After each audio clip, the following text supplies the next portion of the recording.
بیان کیا جاتا ہے کہ کسی نہر کے پاس سے ایک نبی علیہ السلام کا گزر ہوا۔ انہوں نے دیکھا کہ وہاں بہت سے بچے پانی میں نہا رہے تھے اور ان کے درمیان ایک اندھا لڑکا بھی موجود تھا۔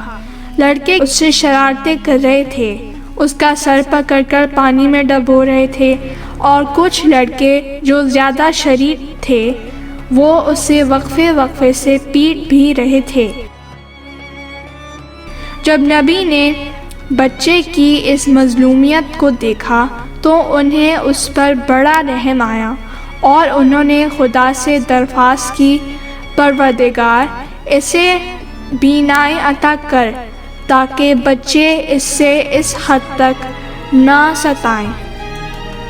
اللہ نے نبی علیہ السلام کی دعا قبول فرمائی اور چشمِ زدن میں وہ لڑکا بینا ہو گیا۔ اب جیسے ہی اسے بینائی ملی، اس نے لڑکوں کو پکڑ کر پانی میں غوطے دینے شروع کیے، اور تھوڑے سے وقت میں ہی اس نے کئی بچوں کو پانی میں ڈبو کر ہلاک کر دیا۔ جب نبی علیہ السلام نے اس کی اس خباثت کو دیکھا تو خدا سے التجا کی، پروردگار تو خود یہ بہتر جانتا ہے کہ کس کو کیا دیا جائے، تیرے تمام کام حکمت و عدل پر مبنی ہیں۔ میں تیری بارگاہ میں توبہ کرتا ہوں اور درخواست کرتا ہوں کہ اسے دوبارہ نابینا بنا دے۔ اللہ تعالیٰ نے لڑکے کی بینائی چھین لی اور وہ دوبارہ نابینا ہو گیا۔